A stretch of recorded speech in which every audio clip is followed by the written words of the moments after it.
सभी स्टूडेंट्स का विनायक क्लासेज के यूट्यूब चैनल पे स्वागत है। और पटवार रिट जो एग्ज़ामों की नज़दीकी है, इस कारण देखते हुए अपन ज्योग्राफी का पार्टीशन स्टार्ट करते हैं। और जो राजस्थान ज्योग्राफी में भी वो ही लेसन अपन पहले स्टार्ट करेंगे जो एग्ज़ाम की दृष्टि से काफ़ी इम्पोर्टेंट है। तो आप बने रहिए, लगातार वीडियो को शुरू करते हैं। राजस्थान के भौतिक प्रदेश।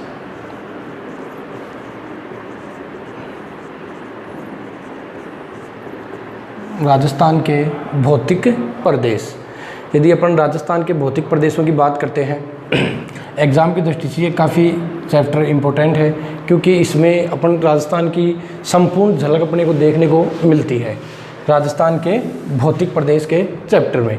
नेक्स्ट, यदि अपन राजस्थान के भौतिक प्रदेश की बात करते हैं तो सर्वप्रथम प्रोफेसर वी.सी. मिश्रा के द्वारा इसका विभाजन किया गया।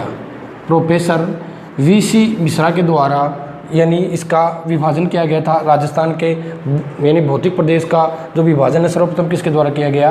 Professor VC. मिश्रा के द्वारा। और इसने टोटल राजस्थान को 7 भौतिक विभागों में विभाजित किया। यदि अपन इन 7 भौतिक विभागों की बात करते हैं कि 7 भौतिक विभाग कौन कौन से हैं, तो प्रथम जो भौतिक विभाग है वो पश्चिमी शुष्क रेतीला मैदान, पश्चिमी शुष्क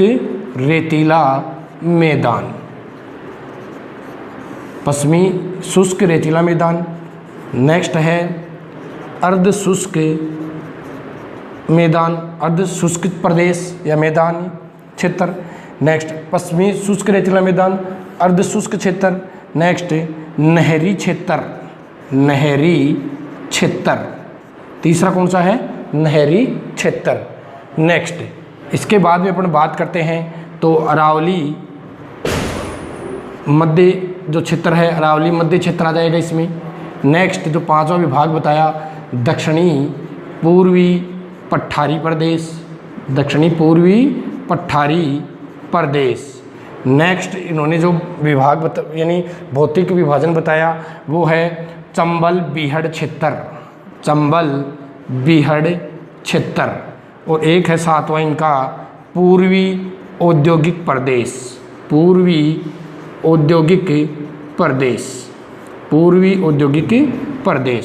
तो प्रथम अपना जो क्वेश्चन बनता है वो यही बनता है कि राजस्थान का सर्वप्रथम भौतिक विभाजन किसके द्वारा किया गया था? तो आंसर आएगा उसका प्रोफेसर वी.सी. मिश्रा। किसके द्वारा किया गया था? Professor VC. मिश्रा के द्वारा इसका विभाजन किया गया था। वो कितने भागों में बांटा गया इसको? 7 भागों में। कितने भागों में? 7 भागों में इसको बांटा गया। यानी पश्चिमी शुष्क रेतीला मैदान, अर्ध शुष्क नहरी क्षेत्र, अरावली मध्य पर्वतीय प्रदेश है, एक है दक्षिणी पूर्वी पठारी प्रदेश है, एक है चंबल बीहड़ क्षेत्र है, और एक है पूर्वी औद्योगिक प्रदेश। और सर्वप्रथम विभाजन किसने किया? तो आंसर आएगा प्रोफेसर वी.सी. मिश्रा के द्वारा ये किया गया था।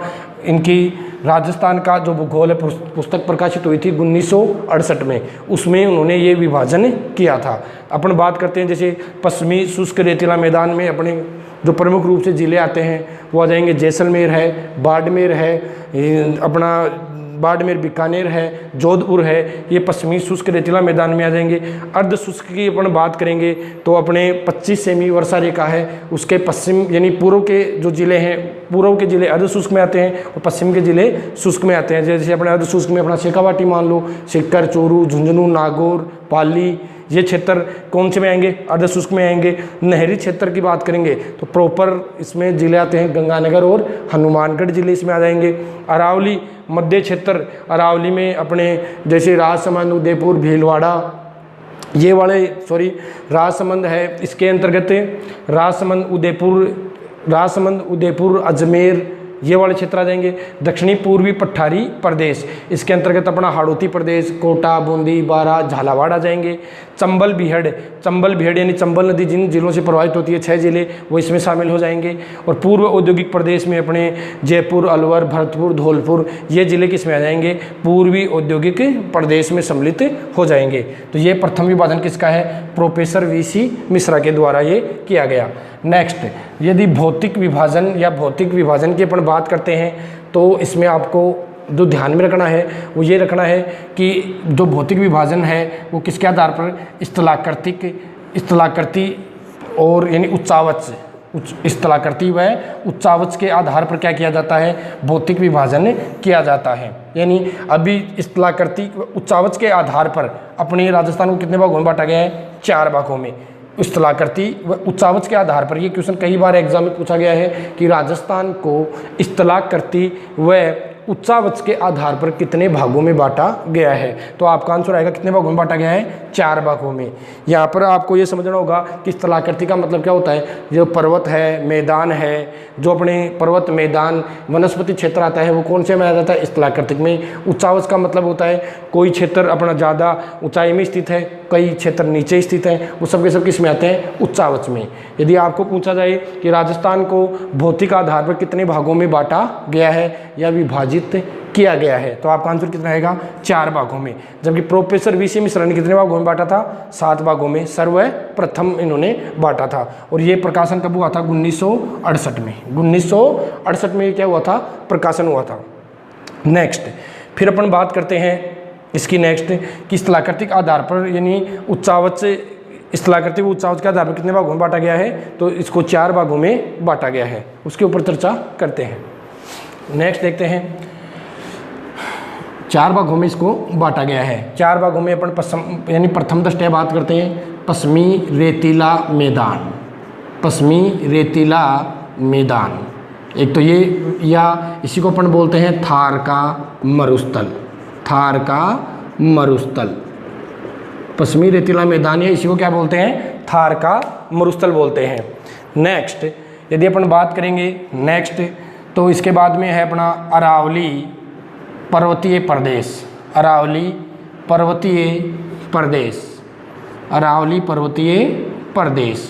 2 विभाजन हो गए, पश्चिमी रेतीला मैदान या थार का मरुस्थल, उसके बाद में है अरावली पर्वतीय प्रदेश 2, और इसके बाद में अपना तीसरा है पूर्वी मैदानी भाग, पूर्वी मैदानी भाग, पूर्वी मैदानी भाग। फिर है इसके बाद में दक्षिणी पूर्वी पठारी प्रदेश, दक्षिणी पूर्वी पठारी प्रदेश।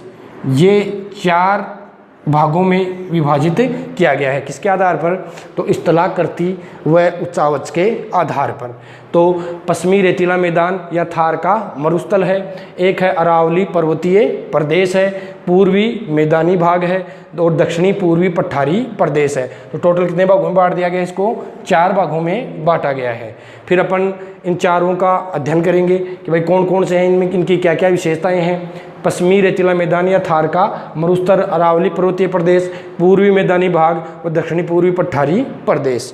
नेक्स्ट देखो, यदि अपन बात करते हैं, यहीं पे अपने को कुछ क्वेश्चन आ जाते हैं, जैसे मरु क्षेत्र, कौन सा है, मरु क्षेत्र। यदि मरु क्षेत्र की बात करेंगे तो इसका संबंध किससे है, मरुस्थल से। मरु क्षेत्र का संबंध किससे आता है, मरुस्थल से। 1 नंबर बात कि मरु क्षेत्र का संबंध किससे है, मरुस्थल से है। नेक्स्ट बात, यदि अपन नेक्स्ट बात करेंगे कि मेरु क्षेत्र, मेरु क्षेत्र का संबंध यदि अपन बात करेंगे कि ये है पर्वतीय क्षेत्र से संबंधित, किससे संबंधित है, पर्वतीय क्षेत्र से संबंधित। यानी मरु क्षेत्र का संबंध किससे है, मरुस्थल से होता है, जबकि मेरु क्षेत्र का जो संबंध है वो किससे है, पर्वतीय प्रदेशों से है। नेक्स्ट, इसमें आता है एक शब्द माल, क्या शब्द आता है, माल, और इसका संबंध है पठारी प्रदेश से, यानी पठारी क्षेत्र से। यानी ये 3 शब्द आपको विशेष कई बार एग्जाम में यानी एग्जामिनर करता है कि भाई मरु क्षेत्र का संबंध है, फिर आपको देगा पर्वतीय भाग, पठारी भाग, मरुस्थलीय भाग या मैदानी भाग। तो आपका मरु क्षेत्र का संबंध किससे है, मरुस्थल से, और मेरु क्षेत्र का जो संबंध है वो किससे है, पर्वतीय क्षेत्र से, और माल शब्द का जो संबंध है वो किससे है, पठारी प्रदेश से, किससे है, पठारी प्रदेश से। और कितने भागों में बांट दिया अपन ने, 4 भागों में इसको क्या कर दिया, विभाजित कर दिया। किसको, राजस्थान का भौतिक विभाजन। नेक्स्ट देखते हैं, यदि अपन बात करेंगे यहाँ पर कि एक जैसे अपने शब्द है पर्वत है, एक शब्द आता है अपना पठार है, और एक शब्द आता है मैदानी भाग। एक क्या आता है? मैदानी भाग।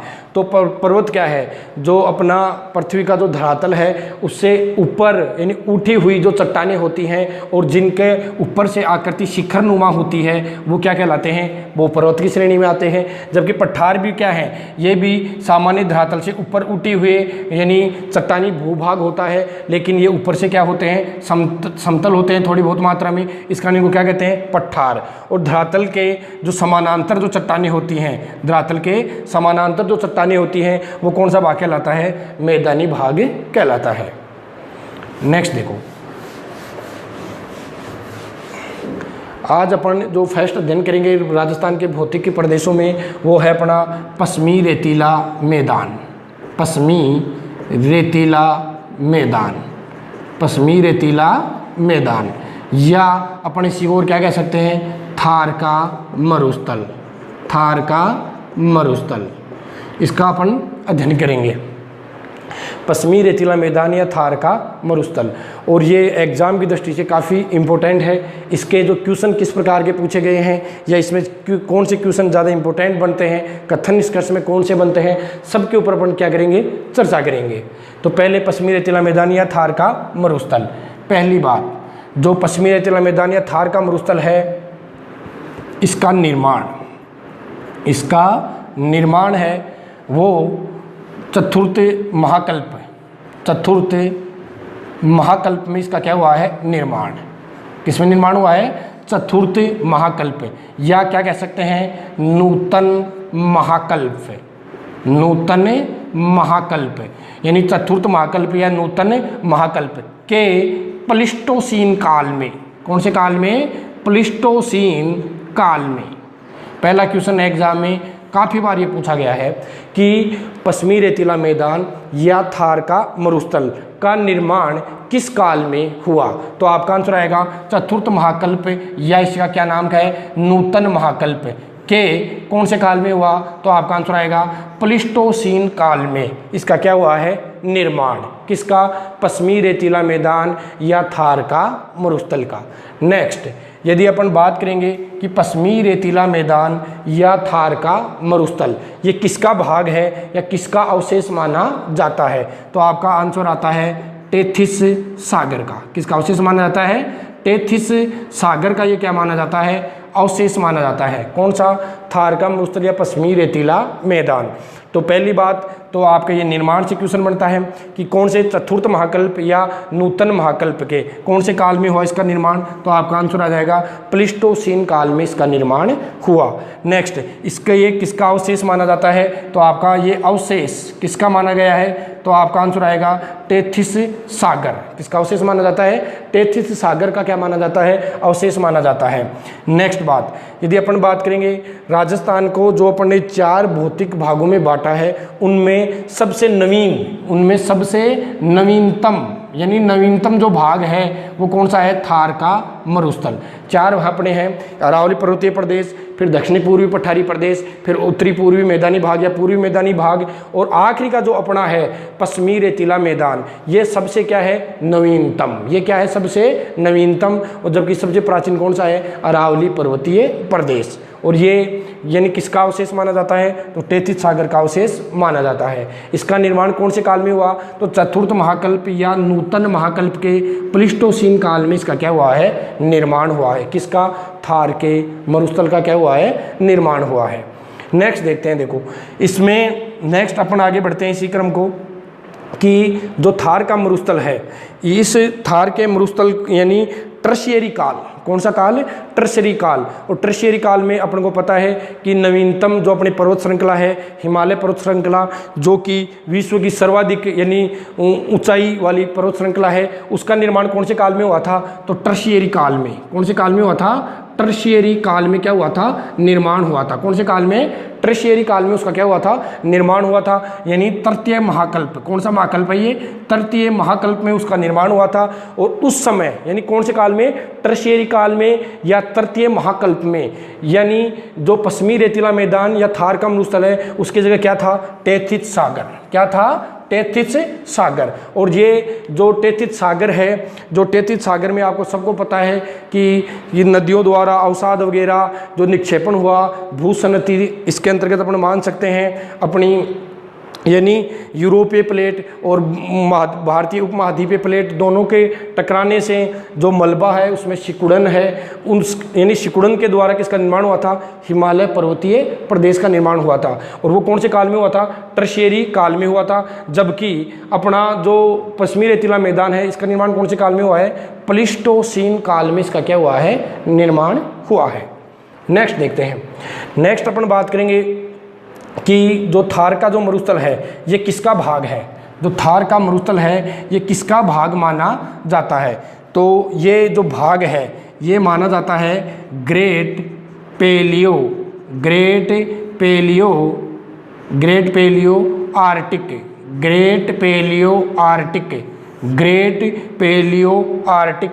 अफ्रीकी मरुस्थल, ग्रेट पेलियो आर्टिक अफ्रीकी मरुस्थल का पूर्वी भाग। कौन सा भाग है? पूर्वी भाग। तो आपको ये भी ध्यान में रखना है कि जो थार का मरुस्थल है वो किसका भाग है? ग्रेट पेलियो आर्टिक अफ्रीकी मरुस्थल का पूर्वी भाग है। ऑप्शन में आपको मिलेंगे सहारा मरुस्थल का भाग है, एटाकामा मरुस्थल का भाग है, सोनारन मरुस्थल का भाग है, या ग्रेट पेलियो आर्टिक अफ्रीकी मरुस्थल का पूर्वी भाग है। तो सही आंसर क्या हो जाएगा? ग्रेट पेलियो आर्टिक अफ्रीकी मरुस्थल का कौन सा भाग है? ये पूर्वी भाग है। नेक्स्ट बात, नेक्स्ट इसको अपन एक डायग्राम से समझने की कोशिश करते हैं। देखो नेक्स्ट अपन बात करते हैं डायग्राम से समझने की कोशिश करते हैं। जैसे अपन ये एक जो डायग्राम की श्रृंखला मान लेते हैं। देखो यदि अपन इसको एक डायग्राम की श्रृंखला मानकर अपन देखते हैं, ये मान लेते हैं अपना सहारा मरुस्थल। कौन सा है? सहारा मरुस्थल। और आपको सबको पता है ये कहाँ पर स्थित है? अफ्रीका में। ये कहाँ पर स्थित है? अफ्रीका में। सहारा मरुस्थल कहाँ पर है? अफ्रीका में। फिर अपन बात करते हैं, सहारा मरुस्थल हो गया, ये कहाँ का हो गया? अफ्रीका का। फिर अपन बात करते हैं मध्य एशिया।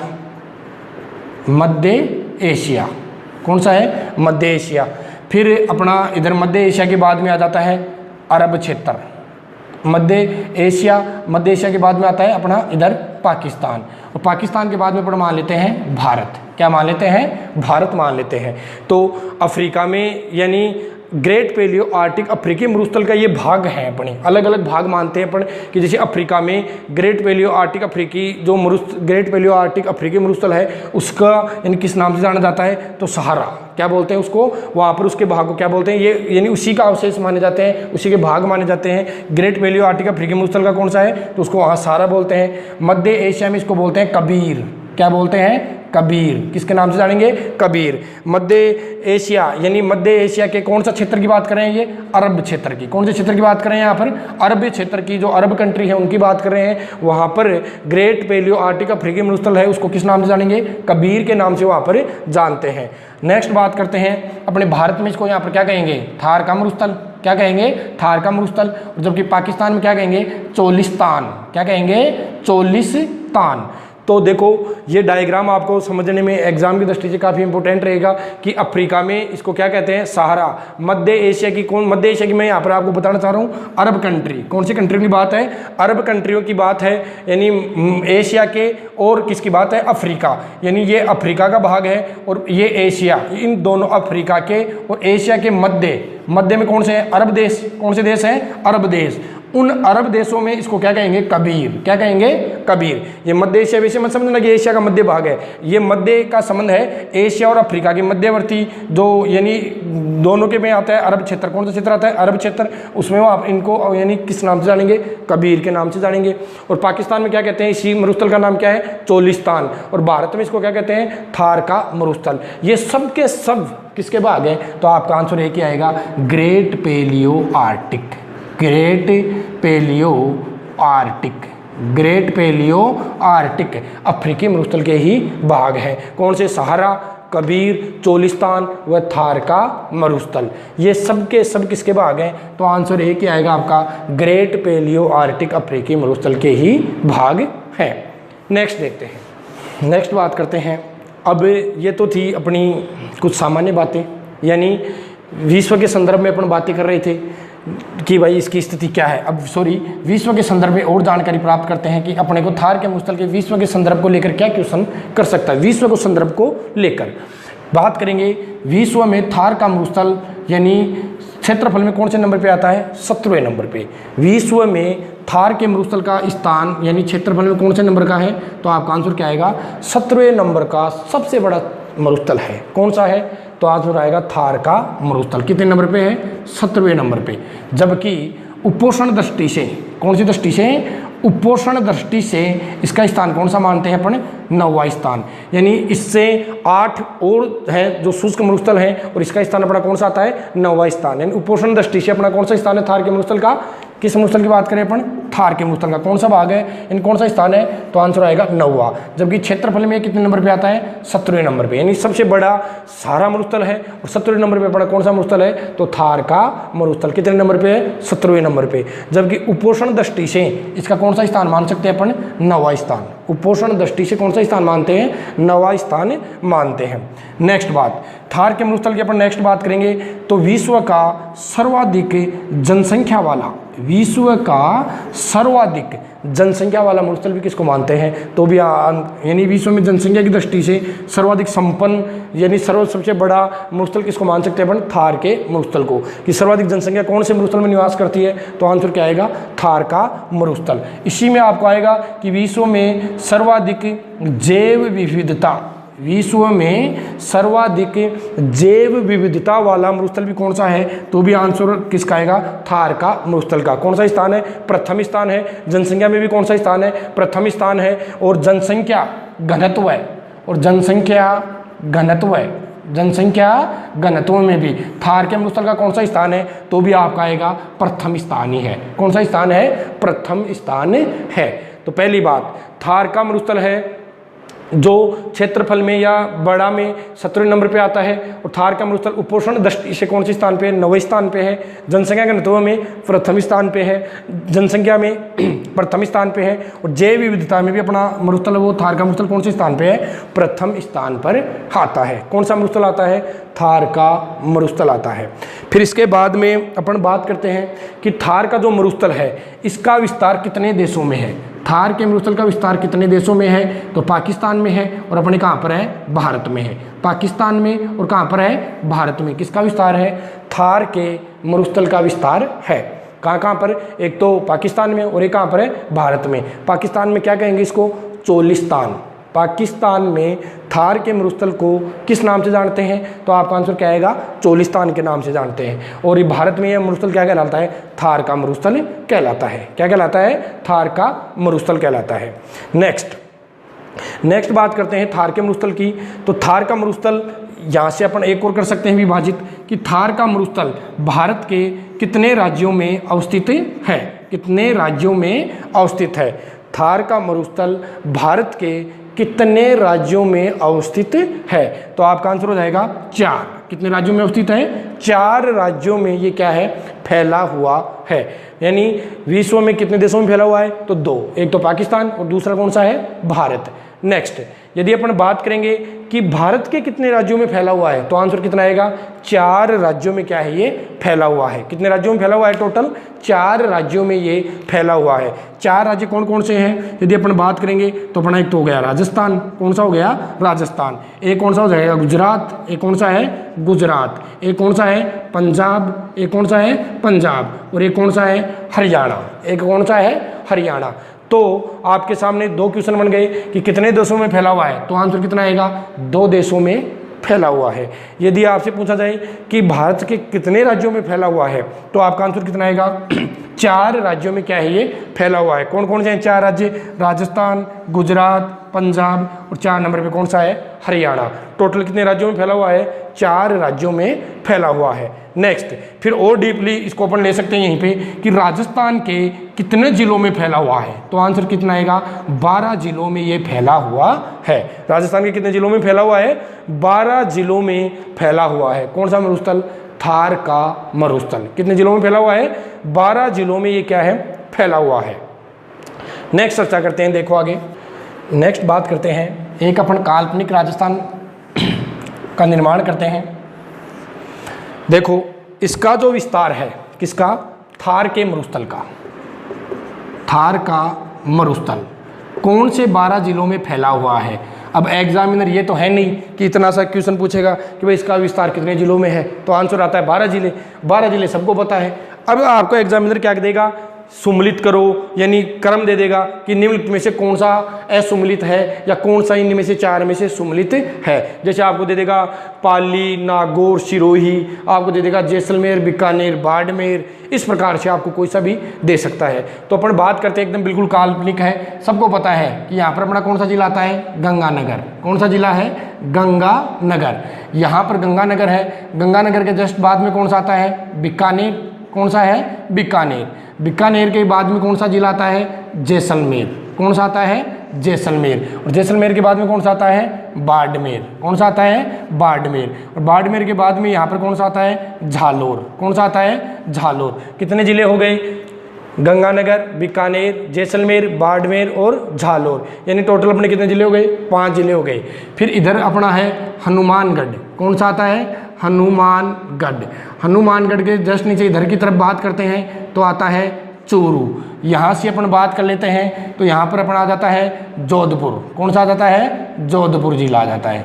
फिर जोधपुर के चूरू हो गया। चूरू के जस्ट इधर अपन थोड़ा सा देख लेते हैं तो नागौर जिला है। कौन सा जिला है? नागौर जिला है। चूरू के इधर है झुंझुनू। कौन सा है? झुंझुनू है। इधर है अपना सिक्का यानी सिक्कर है, झुंझुनू सिक्कर। ये हो गया नागौर। ये इधर जोधपुर। यहाँ पर है आपका पाली जिला। कौन सा जिला है? पाली जिला। तो देखो अपन इसमें बात करते हैं कि गंगानगर 1, बीकानेर 2, जोधपुर 3, जैसलमेर 4, बाड़मेर 5, झालोर 6, हनुमानगढ़ 7, चूरू 8, झुंझुनू 9, सिक्कर 10, नागौर 11 और पाली 12। टोटल कितने जिलों में फैला हुआ है ये थार का मरुस्थल? 12 जिलों में। कितने जिलों में फैला हुआ है? 12 इन जिलों में इसका क्या है? विस्तार है। किसका?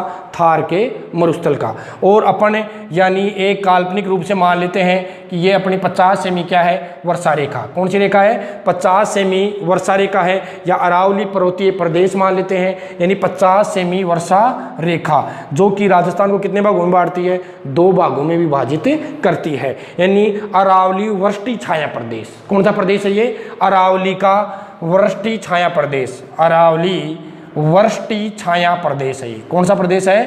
अरावली वृष्टि छाया प्रदेश। कौन सा है? थार का मरुस्थल। क्या है? अरावली वृष्टि छाया प्रदेश। टोटल कितने जिले आते हैं? 12 जिले।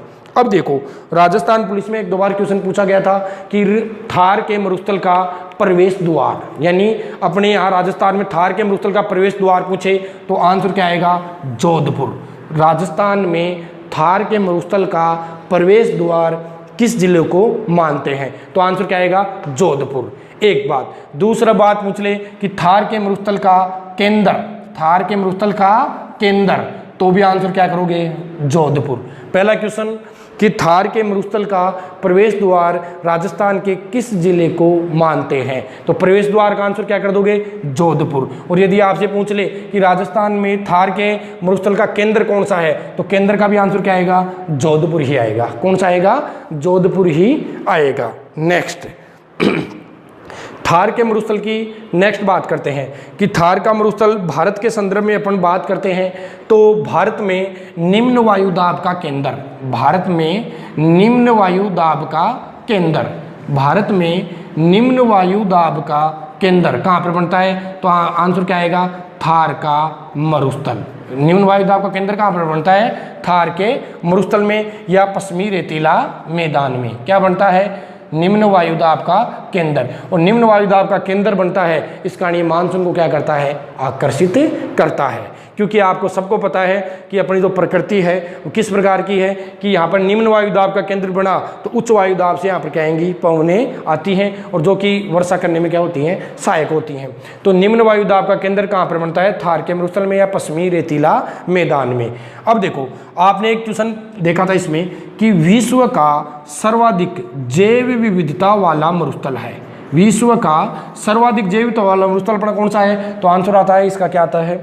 थार का मरुस्थल विश्व का सर्वाधिक जैव विविधता वाला क्या है? मरुस्थल। और इसका मेन रीजन क्या है? जलवायु।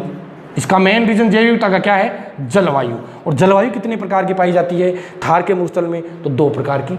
कितने प्रकार की पाई जाती है? 2 प्रकार की जलवायु पाई जाती है। एक जलवायु अपने यहाँ पर कौन सी है? शुष्क, और एक कौन सी है? अर्ध शुष्क। एक कौन सी है? अर्ध शुष्क। यदि आपको क्वेश्चन पूछा जाए कि यहाँ पर जो सर्वाधिक जैव विविधता वाला मरुस्थल थार का मरुस्थल है, उसका मेन रीजन क्या है? जलवायु। जलवायु कितने प्रकार की है? 2 प्रकार की। एक तो कौन सी है? शुष्क, और एक कौन सी है? अर्ध शुष्क जलवायु। यदि अपन बात करेंगे विश्व के अन्य जो भी मरुस्थल हैं, उनकी जो जलवायु है वो केवल कैसी पाई जाती है? शुष्क ही पाई जाती है। लेकिन अपने मरुस्थल की, थार के मरुस्थल की जो जलवायु है वो 2 प्रकार की है, शुष्क और कौन सी है? एक साथ में अर्ध शुष्क। अब आपके दिमाग में एक क्वेश्चन आ रहा होगा कि भाई अपने यहाँ 2 प्रकार की क्यों है और अन्य मरुस्थलों में 2 प्रकार की क्यों नहीं है? तो देखो, अपना जो मरुस्थल है ये एक तो तटीय मरुस्थल नहीं है, ये कोई तटीय मरुस्थल नहीं है, यानी कि इसके पास कोई जल राशि नहीं है। यदि जल राशि होती तो यहाँ पर केवल कौन सी जलवायु पाई जाती? शुष्क। और यहाँ पर जल राशि नहीं होने के कारण यहाँ पर 2 प्रकार की है, एक तो शुष्क है और एक कौन सी है? अर्ध शुष्क।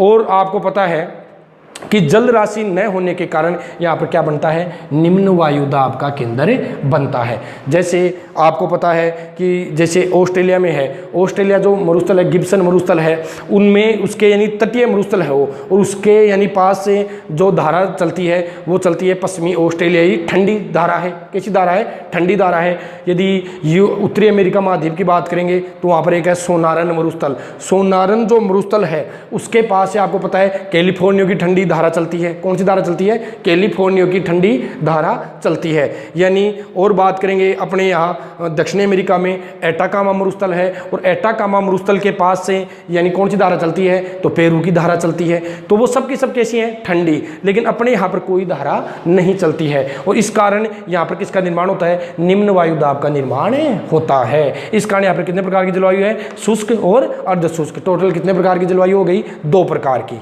मेरे हिसाब से आपको क्लियर है। नेक्स्ट, इसके बाद में अपन मानसून को आकर्षित कर लिया, और यानी निम्न वायु दाब का केंद्र भी बनता है। ये किसके संदर्भ में थी बात? भारत के संदर्भ में। किसके संदर्भ में ये बातें?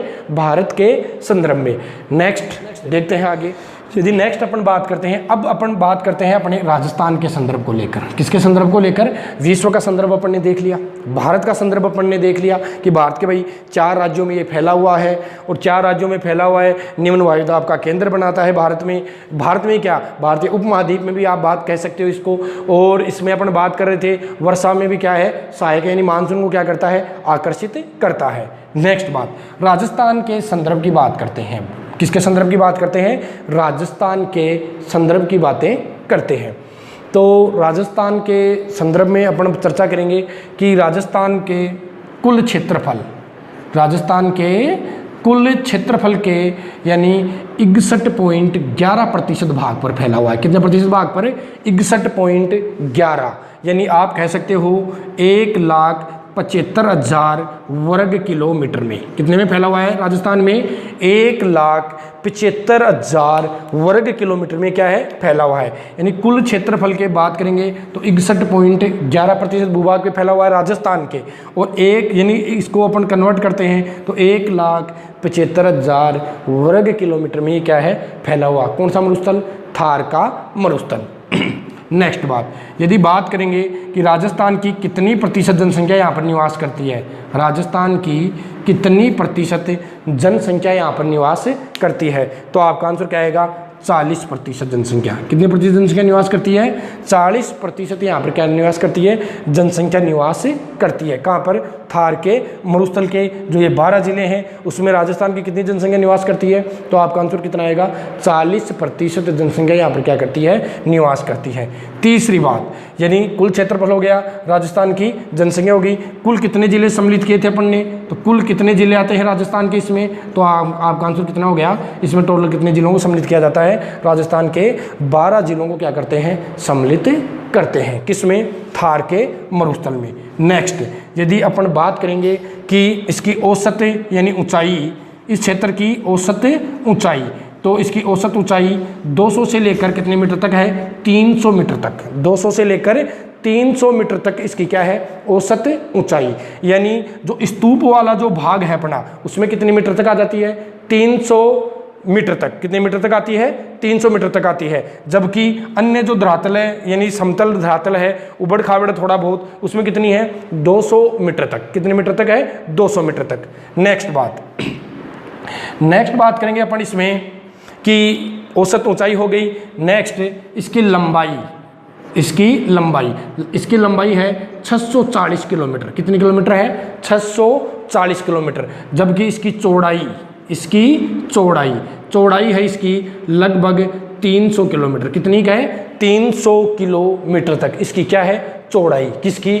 थार के मरुस्थल की क्या है? चौड़ाई। लगभग कितनी मानते हैं? 300 किलोमीटर तक इसकी क्या मानते हैं? चौड़ाई। और लंबाई कितनी मानते हैं? 640 किलोमीटर तक इसकी क्या मानते हैं? अपन लंबाई मानते हैं। नेक्स्ट बात करते हैं कि अब आपको थोड़ा सा यहाँ पे समझना होगा कि थार का जो मरुस्थल है इसका ढाल, ये क्वेश्चन कई बार एग्जाम में पूछा गया है। थार के मरुस्थल का ढाल किस तरफ है? तो देखो सीधी सी बात है, इसमें इसका एक आंसर तो होता है, इसका एक आंसर तो अपना हो जाएगा उत्तर से दक्षिण की तरफ है एक। नेक्स्ट बात, ये बात सही है कि इसका ढाल किधर से किधर है? उत्तर से लेकर किधर है? दक्षिण की तरफ है। और एक है पूर्व से इसका ढाल किधर है? पश्चिम की तरफ। पूर्व से लेकर किधर है? पश्चिम की तरफ है। या एक साथ अपन कह सकें तो अपन ये भी तो कह सकते हैं उत्तर पूर्व से। किधर है? उत्तर पूर्व से। इसका ढाल किधर है? दक्षिण पश्चिम की ओर। किधर है? दक्षिण पश्चिम की ओर इसका क्या है? ढाल। तो ये क्वेश्चन एग्जाम में काफ़ी बार पूछा गया है कि थार के मरुस्थल का राजस्थान में ढाल है वो किस दिशा में है? तो आंसर क्या आ जाएगा? उत्तर पूर्व से दक्षिण पश्चिम की ओर इसका क्या है? ढाल है। जबकि वैसे बात करेंगे तो उत्तर से दक्षिण की ओर है और पूर्व से किधर है?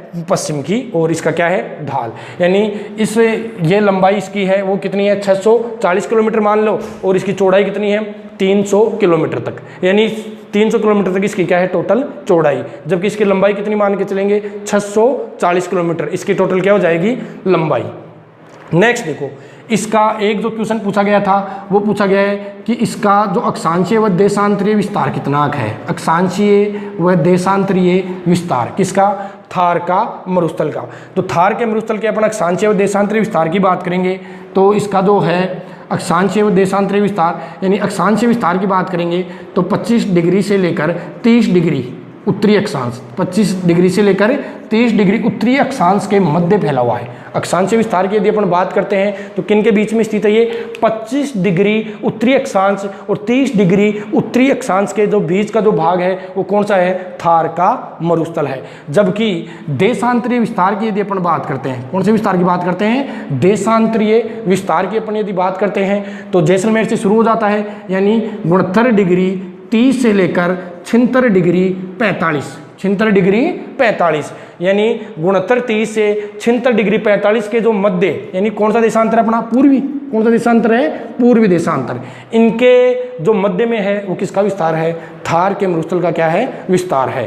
पहली बात यदि अपन बात करेंगे कि भाई देशांतरीय विस्तार 69 डिग्री 30 मिनट से 76 डिग्री 45 मिनट के मध्य का जो है वो इसका विस्तार है देशांतरीय। जबकि अक्षांशीय इसके विस्तार की अपन बात करते हैं तो 25 डिग्री उत्तरी अक्षांश से 30 डिग्री उत्तरी अक्षांश के जो मध्य का जो भूभाग है वो कौन सा है? थार का मरुस्थल। तो ये इसकी कॉमन बातें हैं।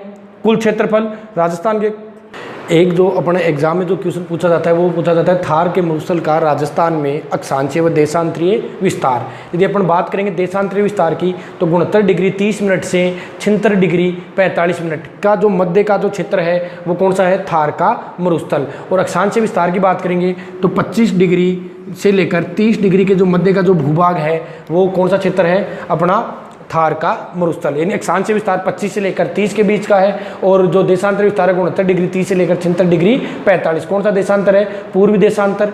और अक्षांश में कौन सा अक्षांश है? उत्तरी अक्षांश। तो ये अपनी कॉमन बातें हैं। इसके बाद में और इसके राजस्थान के संदर्भ में जो क्वेश्चन आते हैं उनके ऊपर चर्चा करते हैं।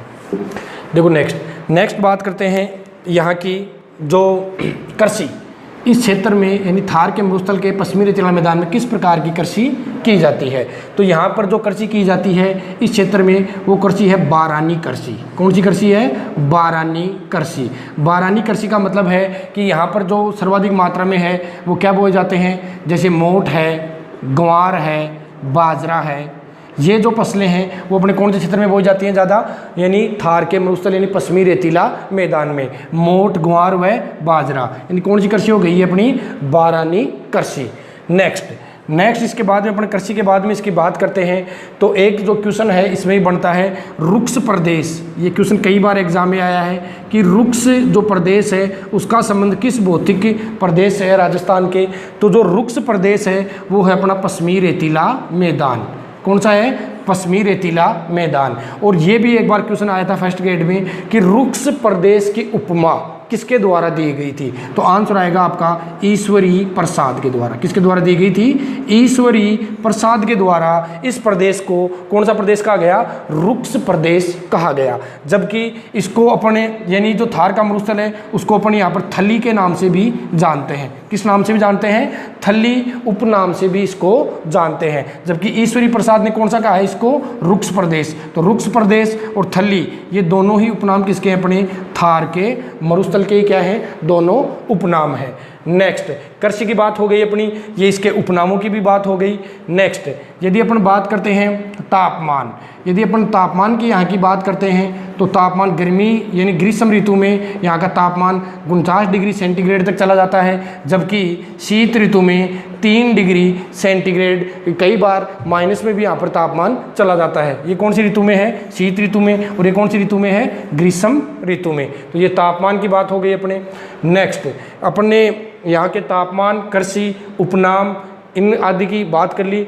नेक्स्ट इसके बारे में देखेंगे तो इसके आते हैं उपनाम, यानी इस भौतिक प्रदेश के संदर्भ में कई प्रकार के उपनाम हैं। एक इसमें आप देख सकते हो मृदा, कि यहाँ की जो मृदा है वो है रेतीली बलुई मृदा। कौन सी मृदा है, रेतीली बलुई मृदा। तो ये क्वेश्चन भी कई बार पूछा गया है कि रेतीली बलुई जो मृदा है इस मृदा का वैज्ञानिक नाम क्या है। तो इसका वैज्ञानिक नाम है वो है एंटीसोल्स। कौन सी मृदा है, एंटीसोल्स मृदा। तो आपको ये पूछ सकता है कि राजस्थान में, पटवार में आया हुआ क्वेश्चन है ये, कि राजस्थान में सर्वाधिक क्षेत्रफल में पाए जाने वाली मृदा कौन सी है। फिर आपको देगा एल्फीसोल्स, एंटीसोल्स, वर्टीसोल्स, इंसेप्टीसोल्स। तो सही आंसर क्या आएगा, एंटीसोल्स। कि राजस्थान में सर्वाधिक प्रदेश में पाई जाने वाली मृदा कौन सी है, एंटीसोल्स। और एंटीसोल्स मृदा कौन सी है, रेतीली बलुई मृदा। कौन सी मृदा है, रेतीली बलुई मृदा। और आप जानते हो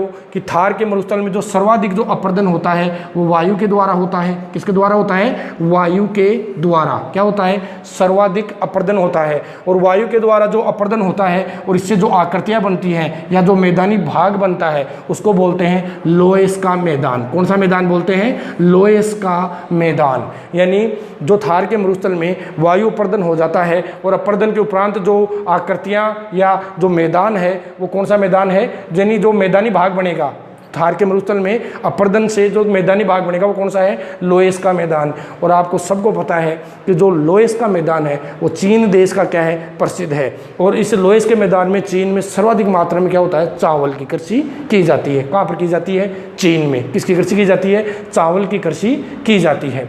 ये इसकी अपनी क्या है, कॉमन बातें हैं। फिर अपने इसमें कुछ शब्दावली है। थार के मरुस्थल में क्या है, शब्दावली के क्वेश्चन आते हैं, जैसे सेवण घास है, यानी नखलिस्तान है, नेबटा क्या है।